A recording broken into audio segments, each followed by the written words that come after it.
হইতে এসেছি, নবী বংশের সন্তানের সঙ্গে দেখা করতে এসেছি। হ্যাঁ আলহামদুলিল্লাহ, অহংকার নহম্মা বিনিআমাতি রব্বিকা ফাহাদ্দিস।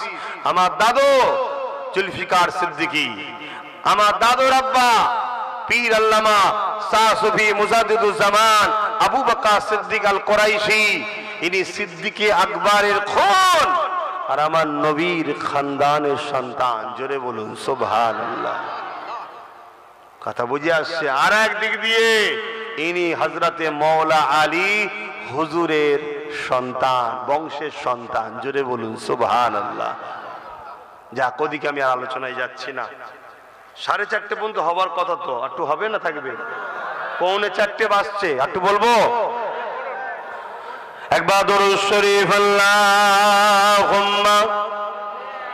কাউকেই তো আমি বসাইনি, আর তুলবো কি করে? যে বসিয়েছে সে যদি তুলে লাই চলে যাবে। কে বসিয়েছে? হ্যাঁ আল্লাহ বসিয়েছে, আমি বসাতে পেরেছি নাকি? হ্যাঁ, এখানে না বিরিয়ানি আছে, না অর্ধেক উলঙ্গ নারীর নাচ আছে, তারপরে এসে জুটে বসেছে কি জন্যে? এ সব আল্লাহর প্রেমিক, নবীর প্রেমিক, তাই জুটেছে। জোরে বলুন সুবহানাল্লাহ। হতে পারে খালি মাথায়, হতে পারে প্যান্ট শার্ট পরা, বাইরেটা পচেছে, ভেতরে ঈমান এখনো ঠিক আছে। জোরে বলুন সুবহানাল্লাহ। যদি খুলে আম আজাদ দিয়ে দেওয়া হয় যে ইমানদাররা ইমানদারের মতো কাজ কাম করবে, তাদেরকে বাধা দেওয়া হবে না। আলহামদুলিল্লাহ, আজকের দিনে পৃথিবীর কোন জায়গায় কি আছে জানি না, বাংলায় ইমানদারের সংখ্যাটাই বেশি হয়ে যাবে। জোরে বলুন সুবহানাল্লাহ। আরো জোরে বলবেন না? কেন হবে? রিসেন্ট যিনি মুজাদ্দেদ হয়ে এসেছিলেন তিনি বাংলার সন্তান, তিনার 100 বছরের ফয়েজ এখনো চলছে। জোরে বলুন সুবহানাল্লাহ। আল্লাহ নবী জানিয়ে দিলেন এমন করে পৃথিবীর জমিনে দাজ্জাল এসে মানুষকে ধোঁকা দিতে লাগবে। যদি কেউ তাকে খোদা বলে না মানে, এমন করে তাকে কতল করে দেবে, টুকরো টুকরো করে দেবে, করে দিয়ে আবার জিন্দা করে দেবে। এই জিন্দা করার ক্ষমতাটা আল্লাহ তাকে দেবে। এ যুবকেরা এমন করে জিন্দা করে দিয়ে বলবে যে আমাকে আল্লাহ বলে মানো। আল্লাহ রাসূল বলছেন আমার এমনও যুবক উম্মাহ সেই সময় থাকবে, তাদের জবান দিয়ে বেরোতে লাগবে তুমি যদি আমাকে মেরে জিন্দা না করতে, তোমার উপরে আমার যে ধারণা ছিল তুমি কাফের, কিন্তু আজ জিন্দা করার পর আরো আমার তোমার উপরে ঈমান মজবুত হয়েছে। কি ঈমান মজবুত হয়েছে? আল্লাহ নবী বলেছিল দাজ্জাল আসবে, তার কপালে লেখা থাকবে কাফের, তুমি হলে সেই দাজ্জাল কাফের। আমার নবী বলছে আমার এমনও উম্মত থাকবে যুবকরা, তখন তারা ডাইরেক্ট বলবে যে তোমার এই জিন্দা করাতে আমার ঈমান আরো পাকা হয়ে গেল নবীর হাদিসের উপরে, তুমি হলে সেই নবীর ভবিষ্যৎবাণী।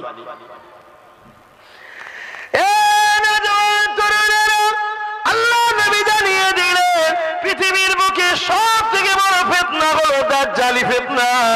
সামান্য দাজ্জালের চেলাদের ফিতনায় যদি আমরা অতিষ্ঠ হয়ে যাই, সামান্য দাজ্জালের চেলাদের ফিতনাতে যদি আমরা দিশেহারা হয়ে যাই, সামান্য দাজ্জালের চেলাদের ফিতনাতে যদি আমরা আমন করে দিবা বাইদি গুদি হয়ে যায়, সামান্য দাজ্জালের চেলাদের ফিতনায় যদি নিজেদের ঘরে আল্লাহ নবীর দিক থেকে সরিয়ে নিয়ে দূরে চলে যায়, তাহলে দাজ্জালি ফিতনাতে আমাদের ঘরের ছেলেদের কি হবে উপায়? এই যুবকেরা এমন একটা দিন আসতে চলেছে যে দিনে বাপগুলো নিজের মেয়েগুলোকে রক্ষা করতে পারবে না, ঘরের মধ্যে ধরে রাখতে পারবে না, তারা বাইরে বেরিয়ে যাবে, বাপ তাকে কন্ট্রোল করতে পারবে না। আল্লাহ নবী বললেন এমন একটা দিন আসছে ওই দিনে তোমরা মসজিদে যেতে পারবে না। আল্লাহ নবী বলছেন এমন একটা দিন আসছে ওই দিনে তোমরা নিজেদের ঘরে যদি বাঁচাতে চাও, লোকালয় ছেড়ে দিয়ে তোমাদের ঘরে জঙ্গলের মধ্যে চলে যেতে হবে। আল্লাহ নবী বলছে এমন একটা দিন আসছে ওই দিনেতে সমাজের সমস্ত জায়গায় নেতৃত্ব মাথায় বসে যাবে সমাজের অশিক্ষিতরা, সমাজের মূর্খরা, সমাজে যারা বম্পট বদমাইশ তারাই সব চলে যাবে। বাজারগুলোর দায়িত্ব তাদের হয়ে যাবে, শহরগুলোর দায়িত্ব তাদের হাতে চলে যাবে, রাষ্ট্রের দায়িত্ব তাদের হাতে চলে যাবে। তারা সমাজের বুকে ফিতনা ছড়াবে, গুন্ডাগিরি করবে, এমন করে সভ্যতা ছড়াবে, শরাব মদ জুয়া জিনা ব্যভিচারী সমাজের মধ্যে ভরে যাবে। আল্লাহ নবী জানিয়ে দিলে একেবারে কাছে। আজকের আমার যুবকদের জিজ্ঞাসা করব, নবী পাকের হাদিসগুলো আজকের দিনে ঘটছে না ঘটেনি? জোরে বলুন। তাহলে আমাদের করণীয় কি? আল্লাহ নবী বলছে ওই দিনে যারা এই অন্যায় গুলোর মোকাবেলা করে দাঁড়িয়ে থাকবে, ওই দাঁড়ানো অবস্থায় তারা যদি ওই লড়াইয়ে শহীদ হয়ে যায়, আমি রাসূলুল্লাহ জানিয়ে দিই আল্লাহ পাক তাদেরকে শহীদের মর্যাদা দিয়ে দেবে। আর যদি তারা কামিয়াবি হয়ে যায়, গাজী হয়ে যায়, আল্লাহ পাক তাদেরকে জান্নাত পুরস্কার দেবে।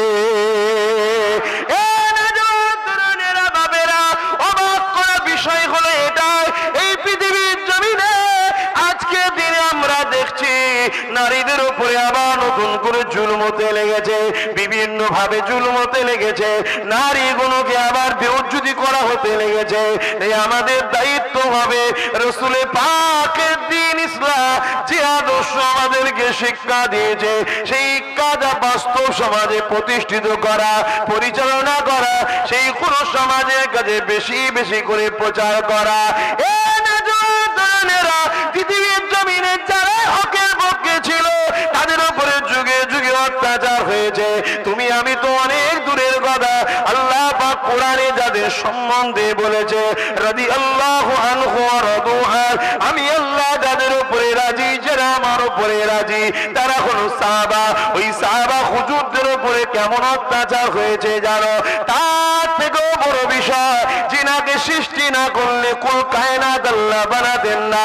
সেই নবী পাকের উপরে কত অত্যাচার হয়েছে দেখো। আল্লাহ নবী নাই কথা বলার জন্য, আল্লাহ নবী সত্য কথা বলার জন্য, আল্লাহ নবী মানুষের পক্ষে দাঁড়াবার জন্য, আল্লাহ নবী গরিবদের ঘরে বাঁচাবার চেষ্টা করার জন্য, গরিবের হয়ে কথা বলার জন্য। আজ থেকে 1000 বছর আগে যখন নারীগুলোকে পুঁতে দেওয়া হতো, মেরে দেওয়া হতো, ওই নারীদেরকে বাঁচাবার জন্য নবী যখন কথা বলেছিল, তখনকার ক্ষমতার আসনে যারা বসেছিল তারা আমার নবী পাককে কেমন জুলুম করেছিল। আল্লাহ নবী যখন আল্লাহ দাসত্বে সেজদায় পড়ে যেত, তারা সঙ্গে সঙ্গে পচা দুম্বার ভুঁড়িগুলোকে নিয়ে আল্লাহ নবীর পিঠের উপরে চাপিয়ে দিত। আল্লাহ নবী পচা দুর্গন্ধ ভুঁড়িকে নিয়ে মাথা তুলতে পারতেন না। নবী আমার রব্বি রব্বি রব্বি আওয়াজ তুলতে, সুবহান রাব্বিল আলা আওয়াজ তুলে সিজদায় পড়ে ডাকতে। আমার নবী পাকের কলিজা টুকরি খাতুনে জান্নাত তখন ছোট ছিলেন, তিনি আগিয়েছে আব্বা জানের পিঠ থেকে যখন এই দুম্বার পচা ভুঁড়িগুলো নাপিয়ে দিতে, তখন আল্লাহ নবী মাথাটা দুটাতো। এ যুবকেরা হকের পক্ষে থাকাই দে, আমার নবীর উপরে যদি জুলুম হতে পারে আমার উপরে হবে না, এ আশা করাটা তো আমার পিতা হবে, তোমাদের উপরে হবে না, এ আশা করাটা তো পিতা হবে। তবে মনে রাখবে, তুমি নিজেকে তোমার আল্লাহর কাছে লুকাতে পারবে না। তুমি হকের পক্ষে যদি থাকো, যতই জুলুম আসুক না করো, যত অত্যাচার আসুক না করো, তুমি পাকে মজবুত করে রাখো। যদি ওই অবস্থায় তোমার মৃত্যু হয়ে যায়, কোনো চিন্তা করো না, কেননা মৃত্যুতে একদিন না একদিন হবার। তবে হকের পক্ষে যদি মৃত্যু হয়, মনে রেখে দিও আমার আল্লাহ তোমার জন্য দুনিয়ার সমস্ত গুনাহ মাফ করে দিয়ে নাজাত দিয়ে দেবে। আরো জোরে বলুন সুবহান। ইসলামের কথাই বলছি তো নাকি? একটু সবাই আওয়াজ দিয়ে বলুন, বলছি তো নাকি? কারা বলছেন যে ইসলামের কথাই বলছেন একটু হাত তুলে সাক্ষী দেন, একটু হাত লম্বা করে তোলেন। আলহামদুলিল্লাহ।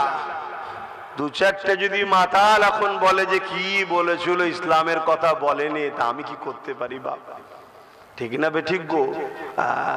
কেউ যদি মনে করে যে ভাঙরে আসা বন্ধ করে দেবো, এখানে আসা বন্ধ করে দেবো, ওরে পাগল, আল্লাহর জমিনটা কি শুধু ভাঙর কে লিয়ে নাকি?